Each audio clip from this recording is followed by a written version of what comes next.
લોકો સમજતા કે આ ડુંગર કરોડો વર્ષથી હશે ને હજી કરોડો વર્ષ રહેશે છે. એમાં દર વખતે આજે ઘસાઈ જે અલગ અલગ મિનરલ છે, આપણે 2 5 10 નામ જાણતા હોય, પણ કુદરતમાં તો કેટલાય હશે. એ ધોવાઈ ને જમીનમાં ક્યાંય ને ક્યાંય ડિસ્ટ્રીબ્યુટ થાય છે ઓટોમેટિક, પવનથી ને વરસાદથી ને બીજા જીવજંતુથી. એ કણ જ્યાં પહોંચવાનો છે, જે ઝાડ માટે જરૂર છે એમાં મળી જાય છે. એ વનસ્પતિ ઉગે છે, કોઈનું ઘર બને છે, કોઈકને એમાંથી ફ્રૂટ થાય છે. એ કુદરતની કેટલી મસ્ત રચના છે. આપણે એને સપાટ કરીને શું કરી લીધું? આપણે બધું ડિસ્ટ્રોય કરી નાખ્યું. હવે એ ચેન ફેલ ગઈ. ડુંગર હતો તો એ ઢાળના નિયમ પ્રમાણે બધું મિનરલ બધે પહોંચતું.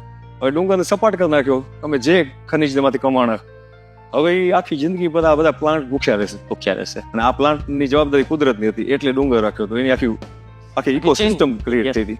અને એ હજારો લાખો વર્ષે થાય છે, એમ આમ નથી થતી.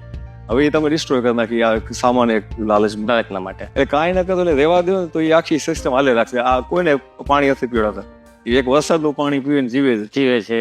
પણ આ કુદરતના જે કે ને જે ભેદ કે આ બધા ભેદ આ હતા, અને આપણે એનામાંથી આ જ શીખવાનું છે કે આને કાંઈ નથી અડવાનું.